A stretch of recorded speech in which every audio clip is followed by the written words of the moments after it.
आज हम लोग मोल कॉन्सेप्ट की कुछ फार्मूला देखते हैं। तो मोल कैसे निकालते हैं मोल कॉन्सेप्ट में। Moles is equal to mass given mass by molar mass होता है। Given mass by molar mass आप लोगों को सब कोई पता है। Given mass by molar mass. और कैसे निकालते हैं number of particle by Avogadro number. या और कैसे निकालते हैं देखते हैं। जो मास गिवन मास बाय तुम्हारा ग्राम एटॉमिक मास भी लिख सकते हो, एटॉमिक मास। और गिवन मास बाय ग्राम मॉलिकुलर मास भी लिख सकते हो, मॉलिकुलर मास। और क्या है मोल कैसे निकालते हैं तुम्हारा वॉल्यूम इन लीटर होना चाहिए। एनटीपी या एसटीपी में standard temperature normal temperature by 22.4 या वॉल्यूम एमएल में होगा एनटीपी या एसटीपी में।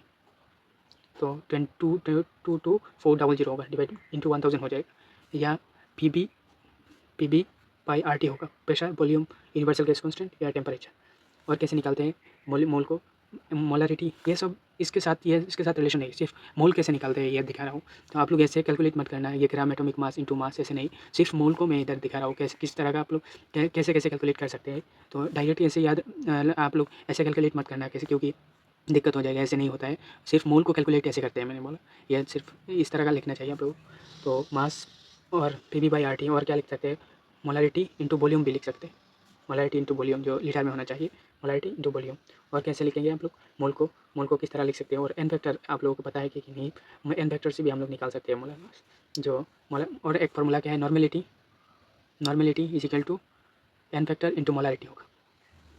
मोलरिटी और नॉर्मेलिटी और नॉर्मली मोलरिटी का फार्मूला क्या होता है।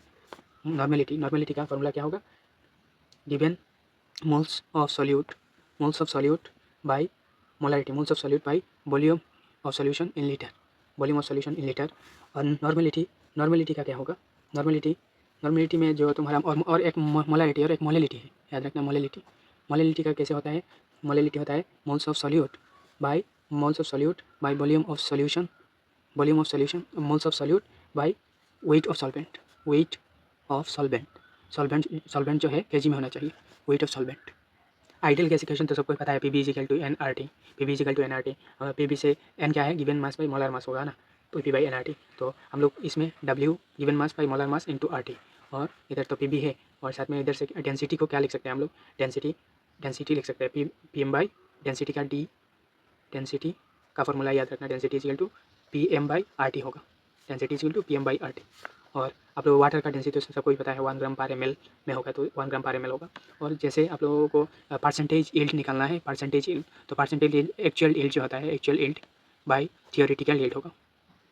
थियोरेटिकली परसेंटेज मास निकालना है, परसेंटेज W/W ये निकालना है। तो कैसे, weight of solute by volume, weight of solution होगा, weight of solute by weight of solution into 1000, percentage के लिए इंटू 100 से मल्टीप्लाई करना है। और परसेंटेज वॉल्यूम भी निकालना है, तो जैसे परसेंटेज V/V, तो कैसे volume of solute by volume of solution in ml into 100। या परसेंटेज और मोल फ्रैक्शन कैसे निकालते हैं। और एक है परसेंटेज क्या है, W/V, वेट बाई वॉल्यूम। तो wait of solute by volume of solution into 100। और आप लोग और एक ppm, पार्ट्स पर मिलियन, ppm एनसीईआरटी में है। Wait of solute by weight of solution into 10⁻⁻6 होता है पार्ट्स पर मिलियन। और वॉल्यूम ऑफ सॉल्यूट या वॉल्यूम ऑफ सॉल्यूशन इंटू 10⁻⁻6 भी होता है, याद रखना। और ये तो आप लोग पता है P1 by T1 is equal to P2 by T2 formula है, ये तो पता ही आप लोगों को सबका। और मोल फ्रैक्शन का फार्मूला क्या है, मोल फ्रैक्शन में moles of solute by total number of solute, जैसे moles of solute by total number of solute, moles of solute plus moles of solvent. और अप्रोक्सीमेट एटॉमिक मास क्या होता है, approx atomic mass होगा तुम्हारा इसमें 6.4 by specific heat, 6.4 by specific heat. और ये वाला भी फार्मूला शॉर्ट के लिए याद रखना, एग्जाम के टाइम में टाइम ज़्यादा नहीं रहेगा। तो W/V को हम लोग percentage W/W into density of solution लिख सकते हैं। W याद रखना, ये इंपॉर्टेंट है, एग्जाम के टाइम में काम आएगा। तो और मोलरिटी को और भी लिख सकते हैं, देखते हैं मोलरिटी को कैसे लिखते हैं। Percentage W/V into 10 divided by molar mass of solute, molarity भी ऐसे भी कैलकुलेट करते हैं, जैसे WB दिया रहेगा और तुम्हारा मोलर मास सॉल्यूट ऐसे पता होगा तो आप लोग आसानी से कैलकुलेट कर सकते हैं। ये डेराइव फार्मूला है। तो और परसेंटेज डेंसिटी और एक फार्मूला याद रख सकते हो आप लोग, density of solution by molarity is equal to 1 by molality plus molar mass of solute by 1000। ये फार्मूला याद रखना शॉर्टकट के लिए, वरना तो मोलैलिटी क्या हो जाएगा ऐसे, मोलारिटी और मोलैलिटी दिया रहेगा, कोई एक पूछेगा तो आप लोग निकाल सकते हैं इस फार्मूला से। Density of solution by molarity is equal to 1 by molality plus molar mass of solute by 1000। और ये तो फार्मूला याद है डाइल्यूशन के लिए, M1B1 is equal to M2B2, M1B1 और N1B1 is equal to N2B2, ये भी याद रख सकते हो। या तुम्हारा molality volume of solute by volume of solvent, volume of solute by volume of solvent into 1000 bye molar mass of solvent, volume of solute by volume of solvent into 1000 by molar mass of solvent, या mole fraction of solute by mole fraction of solvent into 1000 by molar mass of solvent। यह भी formula याद रख सकते हो आप लोग। या मोलैलिटी और क्या लिख सकते हैं, मोलैलिटी को तुम्हारा मास परसेंट और एक है मास परसेंट क्या होता है, मास परसेंट होता है मास of solute by mass of solution into 100। और एक चीज़ याद रखना, जो भी तुम्हारा कभी ये भी पूछ लेता है CH3COOH जो है, उसमें कार्बन का परसेंटेज, हाइड्रोजन का परसेंटेज और ऑक्सीजन का परसेंटेज कितना होता है, या इसके साथ भी और सेम एक जैसा ही होता है C6H12O6, इसका और कार्बन और हाइड्रोजन ऑक्सीजन का परसेंटेज सेम रहता है जैसे। और ये भी molecular formula is equal to N into empirical formula, ये याद रखना, N इंटू एम्पिरिकल फार्मूला।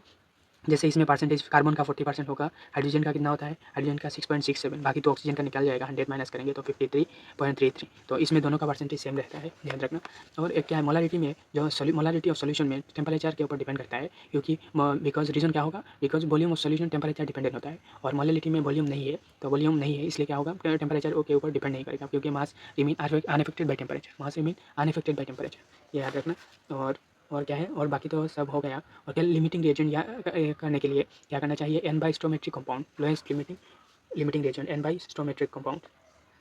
और बाकी तो पूरा हो गया है। और इक्विवेलेंट वेट जो है, इक्विवेलेंट जैसे इक्विवेलेंट वेट जो है, equivalent weight is equal to molar mass by N होता है, मोल होता है, और मोलर मास बाई N होगा। और ग्राम इक्विवेलेंट भी आप लोग N into volume of solution litre में होगा, जैसे आप लोग याद जितना याद रख सकते हो। ये तो सबको पता है, जैसे हम लोग ऐसे रिवाइज करेंगे। और मेरे चैनल